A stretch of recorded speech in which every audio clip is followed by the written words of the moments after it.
otro nivel. Ya vamos con nuestra querida y admirada invitada el día de hoy. Antes recuerden que esto es por todos los medios, amigos. Mención especial del Jurado Ondas 2020 Internacional de Radio en Twitter, @Mingo_1. Saludos a todos los que están en Instagram, Mingo Blanco TV. Y ya ustedes saben de nuestro canal de YouTube, rcr750.com, también en todas las plataformas rcr750, también a través de Periscope y la aplicación TuneIn. La profesora Olga Ramos, nuestra amiga. Olga, ¿cómo estás? Miembro de la Asociación Civil Asamblea de Ciudadanos. Bienvenida, ¿cómo te va? Un saludo de todo el equipo. Buenos días, Mingo. Buenos días a todo el equipo de educación. Es Asamblea de Educación, Mingo. Ajá, a miembro de la Asociación Civil Asamblea de Educación. ¿Y qué dije yo? Así es, de ciudadanos. Es que esa también existió en un momento determinado. Claro, sí. Y nos vimos por ahí. Y eso está tan vinculado, además, mi amor, ¿verdad? Por supuesto, por supuesto. Fíjate, yo le estaba comentando a las muchachas en el Está Circulando que anoche se dio una discusión en Miraflores con respecto al próximo anuncio que probablemente dé el señor Maduro con relación a la época de Semana Santa, que no la va. Hay gente que le está diciendo que no puede ser igual que lo que dio de las 2 semanas seguidas en Carnaval, porque está la situación de los templos. Pero en tu caso particular, nosotros invitábamos a nuestra audiencia a que siguiera el programa de hoy y esta entrevista, esta conversación contigo. Tomamos de referencia un hilo tuyo donde hablas y acuñaste el término Venezuela. La educación en Venezuela está en emergencia humanitaria. Entonces, caramba, nos preguntamos cómo es posible, cómo pretende el régimen que se retomen las clases presenciales, que eso también es un anuncio que no sé si Maduro lo hace así como para que nos asustemos, pues, ¿no? ¿Qué hay detrás de todo esto, Olga? Bueno, mira, lo primero es que la educación en Venezuela y el país, pero la educación específicamente está en emergencia mucho antes de la pandemia. La pandemia solamente vino a complicar y agudizar los problemas que teníamos ya en el funcionamiento y en el diseño del sistema educativo. Eso es lo primero. Lo segundo es que hay una discusión sobre si se vuelve o no se vuelve a actividades presenciales, pero yo quiero dejar como premisa que la presencialidad es muy importante y se ha demostrado así a lo largo y ancho del mundo, porque hay aprendizajes que son solo factibles en sesiones presenciales y porque la educación a distancia requiere ciertos niveles de autonomía que no todos los niños tienen por su edad y por sus características y condiciones específicas, inclusive por su formación previa. Entonces, cuando se trata de una transformación total, pues tú vas a perder muchas cosas y se va a retrasar, se va a disminuir el aprendizaje, porque el sistema de educación a distancia tiene unas características que no necesariamente se pueden lograr de manera plena para garantizar la educación básica. Eso es lo primero con respecto a el tema a nivel internacional. Es importante volver a la presencialidad, pero además en Venezuela es imprescindible entender que los docentes no están formados para educación a distancia, que el sistema no tiene recursos para trabajar en educación a distancia, que las familias no están preparadas para acompañar a los estudiantes en casa, que además hay muchas deficiencias e inexistencias en los servicios. Por ejemplo, hay zonas donde no hay internet, donde no llega la señal del canal de televisión, donde se le va la luz a cada rato. En esas zonas no es factible tener educación a distancia. Además, la calidad de los procesos es baja, hay mucha improvisación, y esto es importante, y aquí el énfasis es, hay mucha improvisación nuevamente. ¿Y eso qué significa? Que en el caso de Venezuela, a diferencia de otros países, los niveles de aprendizaje y desaprendizaje son mayores. Claro. Entonces, obviamente es imprescindible plantearse alguna estrategia para volver a la presencialidad, pero la pregunta es cómo.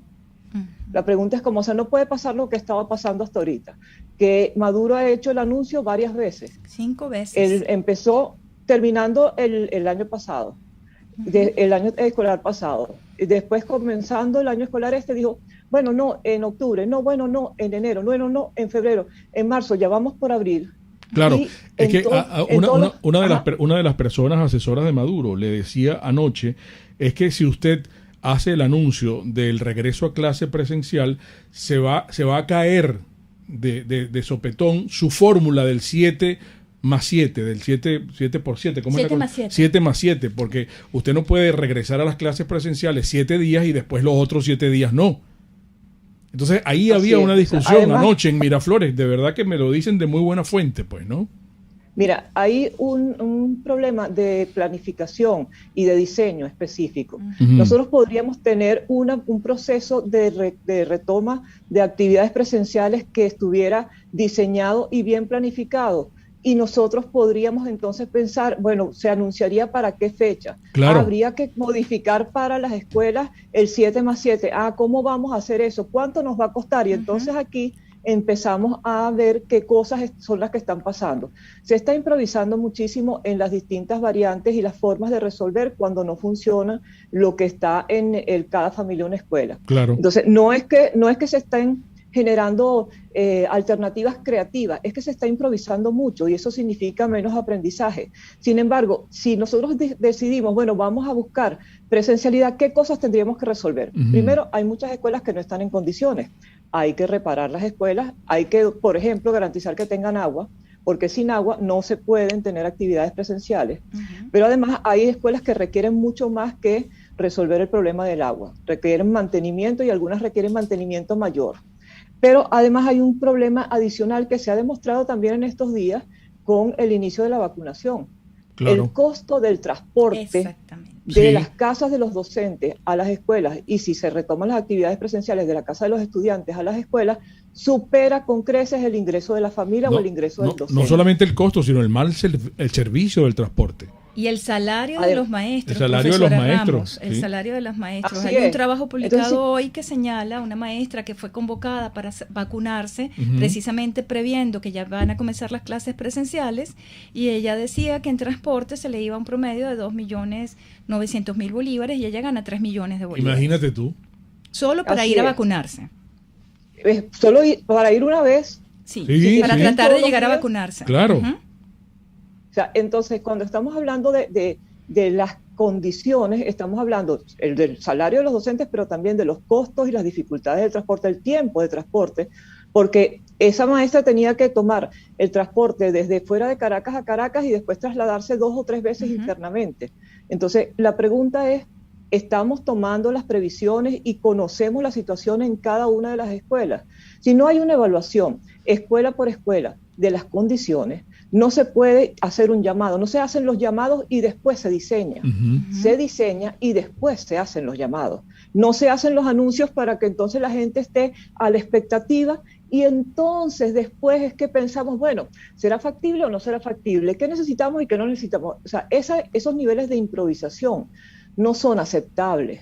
No son aceptables en educación, no son aceptables en salud, en nada que tenga que ver con los derechos de las personas, pero en educación los estamos viviendo permanentemente, o sea, no son aceptables. Otra cosa que es importante es que los maestros, las personas de la comunidad educativa que trabajan en la escuela y las que van y participan, y los estudiantes tengan información suficiente sobre las medidas de bioseguridad. Exacto. Claro. Porque nosotros vimos recientemente, y eso les invito a que se metan en la cuenta de Twitter del Ministerio, Ujú. hay una serie de fotos de la semana pasada de los congresos pedagógicos que hubo y es impresionante la cantidad de fotos en las que se ven a los docentes o a los participantes sentados sin guardar la distancia. Y Debido. entonces, si ese es el ente rector y esos son los docentes y esos son las personas que van a cuidar de que los niños tengan la distancia que corresponde, pues no se va a poder aplicar el distanciamiento social.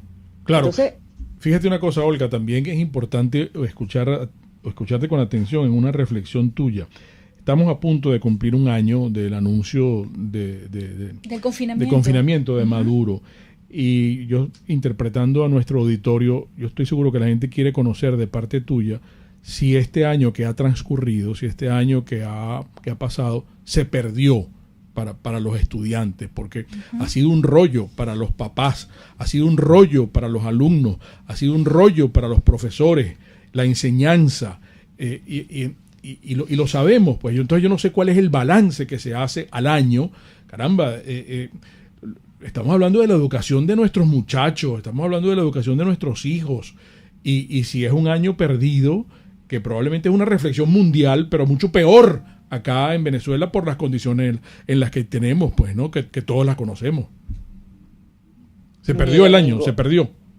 Hay varias cosas. Primero es que son 2 años. Acuérdate que esto nos agarró a nosotros a mediados del año escolar pasado y empezó un nuevo año escolar en septiembre. Uh-huh. Entonces estamos hablando de pérdida de aprendizaje durante 2 años escolares. Podríamos hablar de un año, pero son 2 años escolares. Mitad de uno, mitad del otro. Ahora, yo prefiero hablar de pérdida de aprendizaje porque además las situaciones son muy diferentes en muchos casos. Hay estudiantes que abandonaron. Uh-huh. Esos tienen una pérdida muchísimo mayor porque inclusive pierden la secuencia y la disciplina de aprendizaje. Uh-huh. Hay otros estudiantes que recibieron procesos absolutamente discontinuos, con rupturas importantes, con fallas de comunicación por razones que escapan a la voluntad del maestro, por ejemplo, porque no tenían comunicación, porque no tenían teléfono, por miles de razones. Esos perdieron otro tipo de aprendizajes, pero además perdieron un porcentaje importante de los aprendizajes. Hay estudiantes que han tenido mejor suerte, son muy pocos, uh-huh, pero han podido tener la secuencia con una estrategia un poco más cercana a la educación a distancia. Y hay algunas zonas donde los docentes apelaron por abrir algunos pequeños espacios para trabajar presencialmente en sus casas con los estudiantes. Entonces, hay muchísima diversidad y en ese caso yo lo que creo es que sí se ha perdido mucho aprendizaje, uh-huh, pero que se podría establecer un sistema de restauración de esos aprendizajes si se hace una evaluación, y eso siempre lo digo, hay que evaluar a fondo los aprendizajes de cada uno de los estudiantes para poder establecer un proceso de restauración en todos los casos con las características y las peculiaridades de cada caso. Vamos a hacer algo, Olga, es que tenemos ya que identificar, tenemos un breve intervalo. Es nuestra amiga Olga Ramos, amigos, miembro de la Asociación Civil Asamblea de Educación. Regresamos en breve. Espacio para formar la nueva opinión pública venezolana por todos los medios. Con Mingo. Heladería Vegan Fruit elabora helados veganos a base de leche de coco. Fíjese, todos nuestros ingredientes son completamente 100% naturales, pero esos helados son libres de azúcar, lácteos, huevos, gluten, todos los ingredientes naturales, 100% de origen vegetal, totalmente libres de remordimiento. Y hay un nuevo helado que ya viene por allí y lo vamos a estrenar acá en el programa. No les puedo decir cuál sabor es. Si ustedes quieren, se colocan en la cuenta de Heladería Vegan Fruit y van a ver en uno de los posts recientes cuál es la foto del helado, donde no dicen de qué es para que usted juegue con ellos, pues, ¿no? Y les diga, mire, yo creo que es de... No voy a decir, lo dejo en puntos suspensivos. Qué bueno, todo el mundo feliz con la nueva página veganfruit.com, heladería Vegan Fruit, es amor vegano y cremoso. Amigos, hablemos de Farmacia CBS. Por cierto, me decían ayer mis amigos de la Farmacia CBS, mira, Mingo, ¿sabes que el CCCT es una ciudad prácticamente gigantesca? Bueno, coméntale a los empleados del CCCT que tienen un descuento especial aquí en la Farmacia CBS y más. Todo lo demás. Y es que cuando decimos todo lo demás, amigos, es completamente todo lo demás, porque no ofrecen solamente todo lo que se requiere en materia de salud, es en materia de hogar, es en materia de alimentación, es en materia de recreación, es en materia de chucherías. Usted lo consigue todo y al mejor precio. Hágame caso, Farmacia CBS, si quiere el WhatsApp 0412-209-0826, Farmacia CBS y más. Todo lo demás. Bueno, quiero decirles que la pastelería por excelencia para esa torta de primera comunión, para esa torta de bautizo, para esa torta de matrimonio, que es de mazapán, esa torta es clásica, de la pastelería del Corso. Sabe que el mazapán no es fácil, no es sencillo trabajarlo, porque estamos hablando de almendras, estamos hablando de azúcar, estamos hablando de huevos. Me dijeron ayer en la pastelería del Corso que les ofreciera otro número telefónico, porque a veces colapsa el que normalmente doy. Así que anoten el teléfono de la pastelería del Corso, 945-8497. Además del 941-1971 del Corso, es la pastelería italiana por tradición y excelencia. Les había dicho desde el lunes que les quiero mostrar, esto lo acabo yo de sacar de este empaque, de esta presentación, pero me decían ayer en Produzca que nosotros, por ejemplo, si usted tiene una tienda y desea comercializar este producto que yo tengo acá, que es una maravilla, porque estoy hablando de los tapabocas de 3 pliegues para esos espacios de polvos. Bueno, usted lo puede adquirir en el bulto o en esta presentación, o también individuales, puede comprarlo. Lo acabo de sacar del celofán donde está empacado, pues, ¿no? Estoy hablando de Produzca, que tiene más de 40 años cuidándonos en nuestros ambientes de trabajo y nos advierte que no nos descuidemos, porque ahí tiene usted este producto que hay que usarlo permanentemente, es desechable, es muy importante que usted lo adquiera. Póngase en contacto con ellos a través del Instagram, que es @produzca.be o www.produzca.com. Produzca es seguridad en tu empresa, de los pies a la cabeza. Puedes seguirnos en nuestras redes sociales. En Twitter, @RCR750, la radio que se ve. RCR 750 AM, porque lo bueno une. Un periodista espontáneo, frontal, observador, inconforme, con mucho que decir y escuchar. Regresamos por todos los medios con Mingo. Bueno, la gente está impresionada del sueldo de los maestros, me está diciendo Erika por el comentario que hacíamos de que ella hacía referencia al trabajo. Claro, porque dicen, si un maestro un día se le va casi que el sueldo, 5 días a la semana, imposible llegar a la escuela. Profesora Ramos. Que yo apagué el micrófono, totalmente. Sí. Normalmente yo acostumbro a no tener video y apagar el micrófono cuando no estoy participando, así que se me olvidó quitarlo. Claro, no te preocupes, estamos en familia.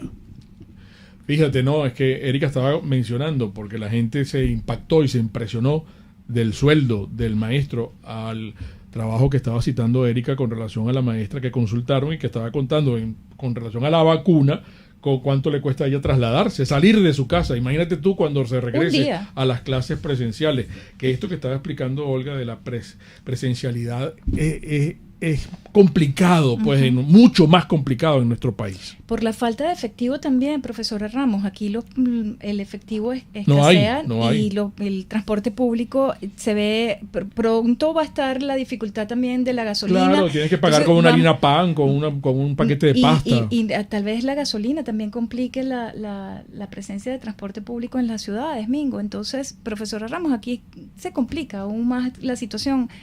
Aún cuando estamos en pandemia, creo que tenemos muchos más factores que impactan la presencialidad de nuestros muchachos en las escuelas. Sí, de hecho, fíjate, nosotros tenemos un problema de base que tiene que ver con las condiciones del sistema educativo que se han deteriorado de manera progresiva y últimamente con mucha más velocidad. Pero hay algunas condiciones que siempre han estado ausentes. En la educación básica, y esto lo vamos a recordar, es una educación obligatoria, es decir, todas las personas del país tienen la obligación de estudiar educación preescolar, inicial, primaria y educación media y graduarse de bachiller. O sea, la educación básica incluye educación inicial, que incluye preescolar, educación primaria y educación media. Usted tiene que graduarse de bachiller. Para poder hacer eso tienes que tener suficientes escuelas. No hay escuelas suficientes en todos los lugares del país y hay algunas personas que tienen que trasladarse en largos espacios para poder, largas distancias para poder asistir a la escuela diariamente, y antes por lo menos tenían algo de transporte público, pero el transporte público ha venido fallando. Pero ¿qué es lo que está ausente siempre en el sistema de educación oficial, que es el sistema donde están las escuelas asociadas al Ministerio de Educación, las que dependen del Ministerio de Educación, las que dependen de las alcaldías y de las gobernaciones? El transporte escolar. Una de los componentes de la canasta educativa que implica, porque se trata de educación obligatoria, que implica que debe ser provista de forma gratuita para las escuelas oficiales, es el transporte escolar. Y en Venezuela ha habido transporte escolar que no sea el de educación privada en 2 lugares en algunos momentos, en unas escuelas en Miranda y en unas escuelas en Carabobo. Pero no es un servicio que esté asociado al sistema educativo. Claro. Entonces, si nosotros tuviéramos un sistema de transporte escolar, entonces estaríamos planteando esta situación de manera distinta. ¿Cómo se hace para financiar que las unidades de transporte escolar estén a punto y estén funcionales y tengan gasolina? Ok, entonces tenemos que enfocarnos en eso, pero sin eso no tenemos cómo resolver el traslado de docentes y estudiantes. Y en muchos casos, antes de la pandemia, había estudiantes y había maestros que estaban caminando más de 1 hora de ida y más de 1 hora de regreso para poder asistir a clase todos los días. Imagínese usted que está en su casa y está en condiciones de bajos ingresos, no tiene suficiente para tener un buen desayuno y tiene que salir caminando desde su casa y caminar 1 hora para llegar a la escuela. ¿Con qué energías llega ese niño a la escuela? ¿Con qué energía se sienta a estudiar? Todo el mundo sabe que un niño que no come no puede aprender, pero además, además de no comer, tiene que caminar, pues obviamente tiene muchas menos energías. El maestro tampoco se salva, porque si el maestro no come, tampoco tiene la misma calidad y la misma energía para enseñar, pero si además de eso tiene que caminar, y tiene que caminar 1 hora, pues obviamente no puede. Y en muchos casos es importantísimo, esa hora no es caminada en terreno plano. En muchos casos tiene que subir y bajar ciertas pendientes que no necesariamente te implican el mismo gasto de energía. Entonces, ese tipo de detalles tú los tienes que poder manejar. Ese tipo de detalles, si no los manejas, obviamente no puedes garantizar que efectivamente las condiciones en las que llega el maestro a la escuela o las condiciones en las que llega el niño a la escuela sean las óptimas para poder aprender. Claro. Entonces, en Venezuela esa es una deficiencia. Mingo, qué bueno que estén haciendo este programa con la profesora Ramos, pero además de estar hablando de los problemas, de las dificultades y todas estas vicisitudes, ¿cuándo van a hablar de los contenidos comunistas, de la educación comunal del Estado comunal de esta dictadura? ¿Por qué no hacen otro programa con la profesora Ramos, dice aquí, porque para ofrecer esta educación comunista prefiero que mi hijo se quede en mi casa, dice la señora? Claro, y también quieren conocer, si ya ustedes saben del porcentaje de deserción escolar que se produjo durante este periodo de clases a distancias. No, fíjate, en eso nosotros siempre somos muy responsables. No hay cifras oficiales y las cifras que se conocen son cifras que se han levantado por algunas encuestadoras y son cifras relativas. Las que pudieran tener como mayor precisión son las de ENCOVI, de la encuesta esta que hacen 3 universidades, pero no hay una cifra que se pueda citar oficialmente. Y estamos hablando de que tenemos en Venezuela cerca de 29.000 escuelas, y para poder saber cuál fue el porcentaje de deserción necesitas tener la información de las escuelas. Claro. Y ojo, el ministerio debería tenerla porque las escuelas la producen y se la informan al ministerio. Habrá que ver, y ese es otro detalle, cómo están haciendo en este momento para enviar la información, porque hasta antes de la pandemia había problemas para que las escuelas reportaran porque el sistema de conexión era a través de internet. En algunos casos tenían computadoras en las escuelas y en otros casos tenían que ir a un cibercafé para poder conectarse, pero la comunicación era a través de un sistema en el que se cargaban los datos. Y en ese momento había dificultades. Ahora, imagínense las dificultades. Sí. Bueno, Olga, ¿y tienes algún comentario? ¿O hacemos un programa contigo sobre los contenidos? Porque la gente está alarmada La gente va a decir, la gente está diciendo, prefiero dejar a mi hijo en el colegio que en la casa que vaya al colegio a recibir esta educación comunista. Bueno, mira, el problema con respecto a los contenidos es bastante complejo. Otro porque programa. tenemos unos programas de estudio que están actualmente totalmente fuera de pertinencia. No están diseñados para la realidad que estamos viviendo, no la de la pandemia, sino la del mundo. Claro. Lo que necesitan saber los estudiantes para poder vivir. tener éxito en su vida. Para vivir, claro. Exactamente. Pero además de eso, desde hace mucho tiempo se está improvisando permanentemente. Se envían lo que el ministerio llama orientaciones pedagógicas a las escuelas, en algunos casos con contenidos específicos, muchos de ellos adoctrinantes, claro. Y que lo que hacen es que se pierde tiempo en paseos por contenidos de culto, fundamentalmente, pero que se pierde ese tiempo que se podría emplear, por ejemplo, para profundizar la alfabetización, los niveles de lectura, los niveles de comprensión de las ciencias, de conocimiento. O sea, hay mucho tiempo que se pierde en actividades que no necesariamente son las reales. Y la pregunta es, al Ministerio de Educación, ¿dónde están los nuevos programas de estudio? Sí. Los queremos ver, porque lo último que estamos recibiendo con las orientaciones que se están generando para cada familia una escuela, realmente eso no son orientaciones con base en programas de estudio. Eso es otra cosa, claro, que es muy improvisada y muy superficial. Pero vamos a hacer un programa pronto contigo sobre eso, Olga. Se nos agotó el tiempo, lamentablemente. Seguimos en contacto. Gracias, Olga Ramos. Las interpretaciones finales de todo lo conversado hoy acá de ustedes, amigos. Y recuerden, el comunismo te quiebra las rodillas para que tengas que darle las gracias por las muletas. Hasta mañana. RCR presentó Por Todos los Medios con Mingo.